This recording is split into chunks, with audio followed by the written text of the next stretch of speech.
السلام عليكم ورحمة الله وبركاته. ازيكم عاملين ايه؟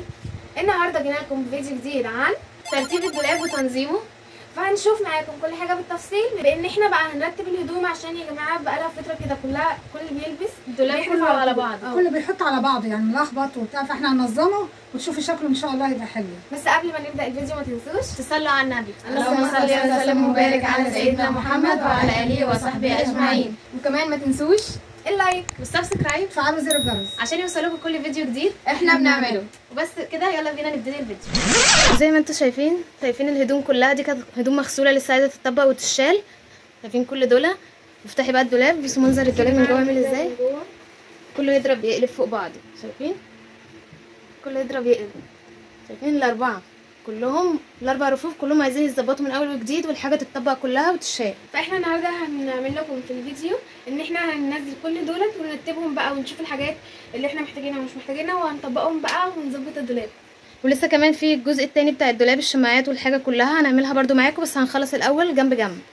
ده كده دلوقتي الجنب الاولاني اللي احنا هنعمله.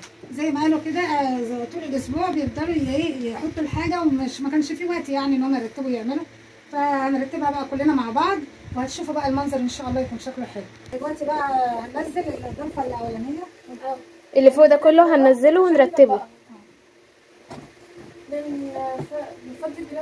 دلوقتي هنكمل ننزل الحاجات دي كلها اللي فوق عشان نرتب الدولاب من اول وجديد. وانا هنزل برضو اللي عندي، نزلي معايا اللي فوق الاول هنطبقه مع بعض.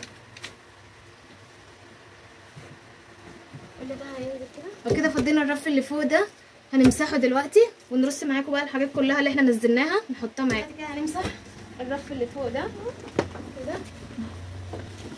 نمسح الرف عشان نحط عليه الهدوم.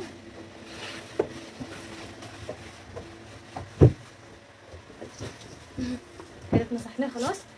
عايزين بقى نطبق الهدوم دي كلها ونرصها هنا، وبعد كده هنفضي واحد واحد ونعمله مع بعض. دلوقتي بقى حبايبي هنعمل نطبق الغسيل اللي اتغسل مع اللي هو مش كانش مظبوط هنا، نزلناه من العراف وهنطبق حاجه حاجه.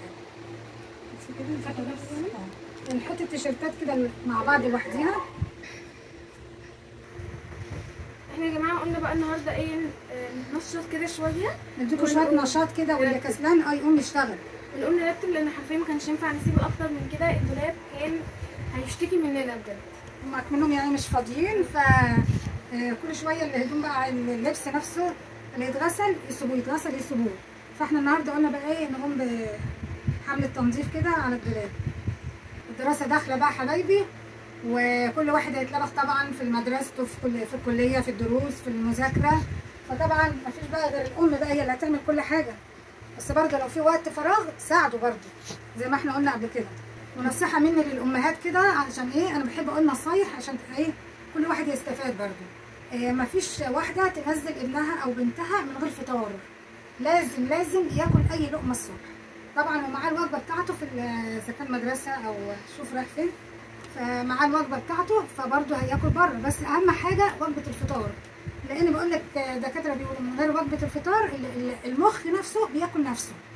فكده هو لو ما فطرش مش يعني، حتى لو راح المدرسه مش هيعرف يركز، مش لا هيركز ولا هيفهم ولا هيجيله نشاط وحيويه زي ما يكون فاطر. فاهم حاجه وجبه الفطار الصبح الام، ولو شويه لبن مع الفطار هتبقى يعني وجبه حلوه تنشطه وتديله ذكاء وحيويه. فاحنا دلوقتي بنكمل بقى تطبيق في الهدوم ديت، هنخلصها كلها نطبقها ونحطها فوق، ولسه برضو هننزل نكمل على باقي الدولاب هنطبقه برضو ونحطه تاني فوق. يعني احنا عملنا معاكم الرف اللي فوق ده، دي الهدوم اللي هما بيطبقوها دلوقتي. لسه في التاني ده والتالت كمان، الربع اللي تحت، ولسه في هناك كده ورا الشماعات، الجزء بتاع الشماعات، وفي رف كمان فوق. كل ده هنعمله معاكم دلوقتي.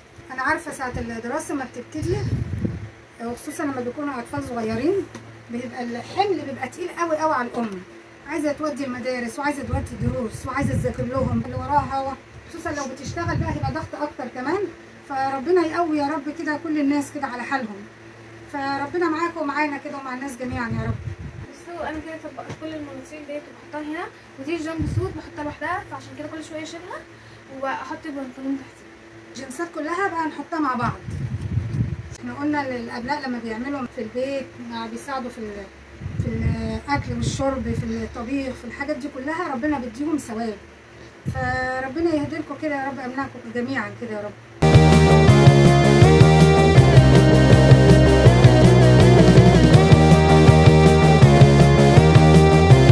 كده بعد ما ماما طبقوا الهدوم هنرصها دلوقتي فوق. اول حاجه هناخد ده البنطلون ده نحطه ورا هنا، وهنبدا كده المناطيل بنحطها في جزء الجنسات، بنحط المناطيل كلها فوق بعضها. اذا نسيبه لبقيه الهدوم. هنرص بقى دلوقتي المناطيل.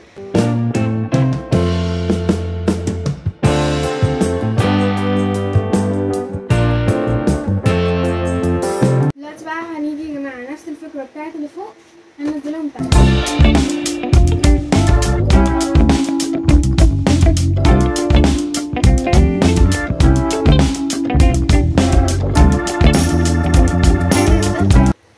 كده فضينا الرف التاني وهي هتمسحه بقى دلوقتي.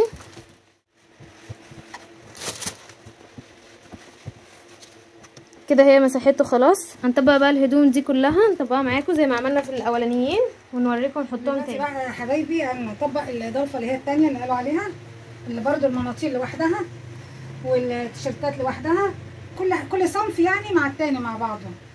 عارفين يا حبايبي انا لسه دلوقتي قايله لكم قبل ما ساعه الدراسه ما تيجي هتفطروا طبعا ابنائكم قبل ما ينزلوا، عشان ده ضروري قوي. قبل الفطار وقبل اي حاجه لازم الصلاه، لازم يصلوا قبل ما ينزلوا. الصلاه والله يعني عارف اللي لما يصلي ربنا هيحميه وهيبعت له ملائكه كده تحرسه لحد ما يروح يرجع لك كده بالسلامه. فالصلاه اهم حاجه في الحياه كلها، احنا مخلوقين عشان العباده. فلو اخدتي ابنك على الصلاه من صغره ويخاف ربنا هيطلع متربي لوحده والله العظيم. يعني ما تخافيش عليه حتى لما يكبر، ما تخافيش عليه من اصحابه، ما تخافيش عليه من اي حاجه طالما هو بيخاف ربنا. وزي ما بيقولوا كده اللي يخاف ربنا الانسان ما يخافش منه، لانه هو بيراعي ربنا وبيراعي ضميره وما بيأذيش حد وبيعمل اللي فيه صالح للناس، ويعني بيبقى زي ما قالوا كده يعني الرسول ده قدوه بتاعتنا. فلما يخاف ربنا هيمشي على قواعد الرسول وهيمشي على ده عمل ايه وده عمل ايه الصح هيعمله، مش هتخافي عليه. فاهم من التعليم التربيه الدينيه دي، التربيه الدينيه بتخليه تحافظ عليه لحد ما يكبر. انما لو من صغره ما خدش على الصلاه والحاجات الحلوه اللي احنا بنعملها اما يكبر مش هيتعلم ولا هياخد عليه ولا هيعملها.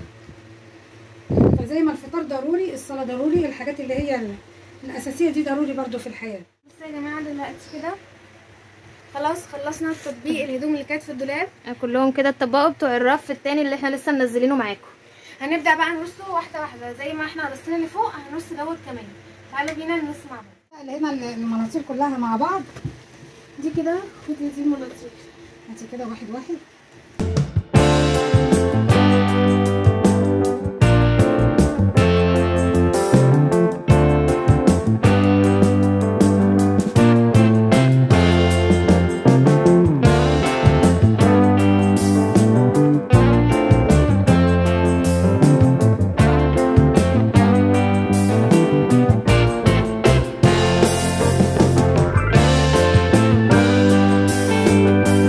شايفين ده كده شكله؟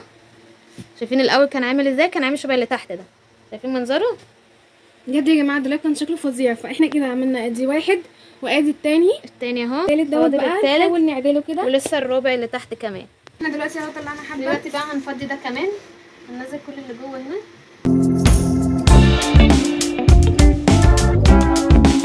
وكده. فضينا ده وهنمسحه زي ما مسحنا اللي فوقيه واللي فوقيه كمان. انا بقى دلوقتي عقبال ما هي تمسح الدولاب من التراب او اي حاجه عشان لما نيجي نحطها نبقى نضيف. هبدا بقى انا ايه ارتب الهدوم دي دول هنطبقهم دلوقتي بقى هنطبق الهدوم اللي هنا.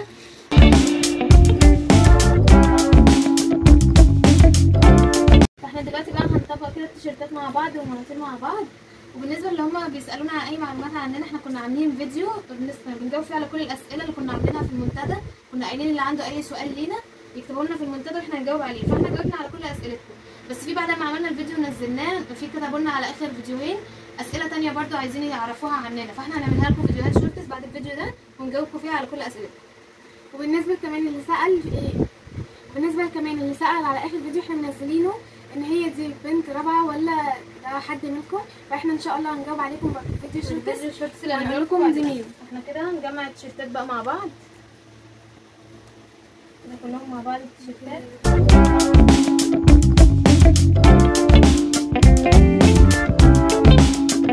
وزي الرف اللي قبل كده واللي قبله زي ما قالت خلود هنكمل التيشيرتات كلها مع بعض. تيشيرتات مع بعض والمناطيل الجينز مع بعض، يعني كل حاجه كل صف بتعمله زي بعضه فوق بعضه، عشان لما يمس حاجه يعرف ان ده الجينسات او ده تيشيرتات او ده اي حاجه تانية. هنا هي بتعمل التيشيرتات وانا بعمل البناطيل، فهي هنخلص كل دولت وهنرسمهم مع بعض برضه زي ما رسمنا الباقي. المدارس خلاص شهد 20/9. كليات بيبقى بعديها، كليات بعديها يعني باسبوع او حاجه. فمش عارفين بقى هيأجلوها تاني ولا زي ما هي بقى 20/9 لسه مش عارفين. السنه اللي فاتت كنا داخلين كانت في اول 10. كانت في اول 10 صح. كانوا مأخرينها شويه. في حاجات اتغيرت، يعني في مناهج اتغير في حاجات، وفي وفي بالنسبه للكبار الثانوي لسه ما نزلوش على اساس ربنا يكون معاهم. ربنا معاهم يا رب مع الجميع، عشان لسه في حاجات اتغيرت يعني. من اول بقى ما تبتدي الدراسه هيبقى ايه، ولسه لا يعمل تقييمات ولا يعمل والمدارس، وبقى تطلعي تجري على الدروس وتطلعي تجري عايزه تغدي وتطلعي الله يكون في عون الجميع يا رب. طبعا الضغط هنا هيبقى على الام هيبقى كبير قوي، حكايه الدراسه والبيت هيبقى معاها، لازم هي تعمل كل حاجه بايديها. طبعا ما فيش حد هيساعد، فربنا مع الجميع يا رب. كده دلوقتي بعد ما طبقنا كل الهدوم اللي نزلناها معاكم من الرف،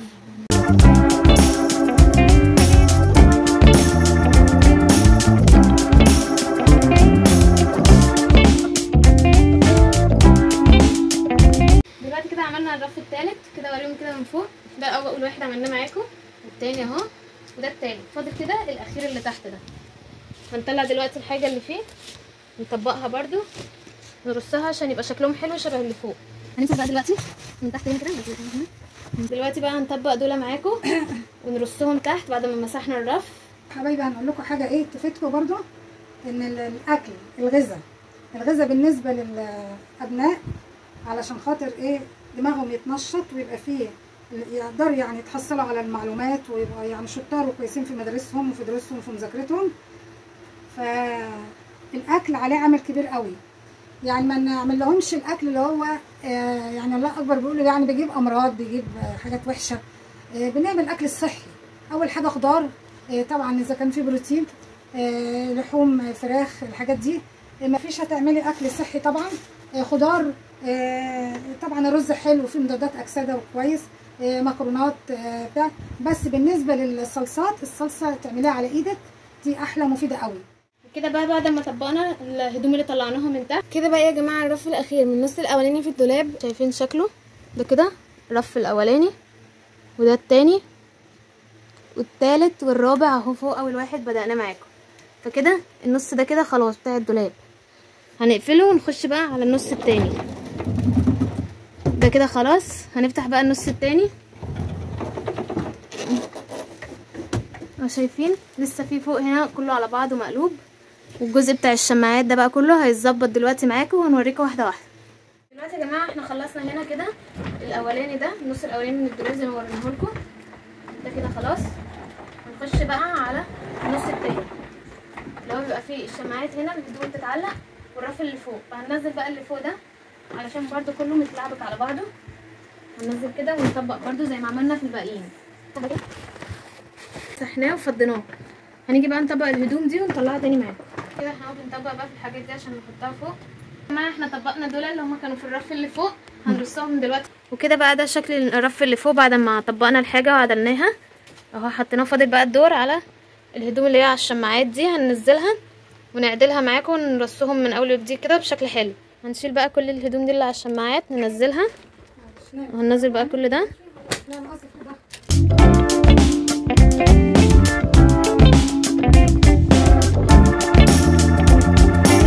كده بعد ما رصينا بقى الهدوم كلها على الشماعات هنعلقها بقى دلوقتي معاكم. دلوقتي هنعلق بقى هنا. احنا خلاص ركبنا كله في الشماعات، وهبدأ بقى ايه اعلقهم في الدولاب كده اهوت.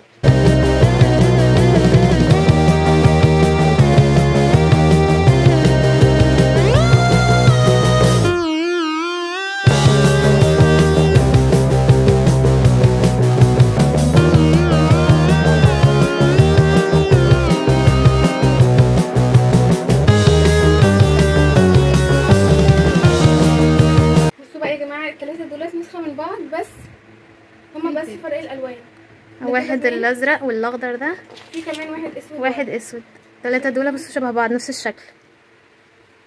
تعلقيهم بقى. رصينا كل الهدوم على الشماعات، شايفين؟ ايه رايكم؟ ودوت كمان برضو عملناه، وعملنا الرف اللي فوق معاكم كده. يبقى خلصنا كده الدولاب، وهنوريكم شكله في الاخر. بس كده نكون وصلنا لنهايه الفيديو. ما تنسوش في نهايه الفيديو ايه؟ نصلي على النبي. اللهم صل وسلم وبارك على سيدنا محمد وعلى اله وصحبه اجمعين. ولو عجبكم الفيديو ما تنسوش اللايك والسبسكرايب، فعلوا زر الجرس عشان يوصلكم كل فيديو جديد احنا بنعمله. وكمان الشير والكومنت. وبس كده، باي باي.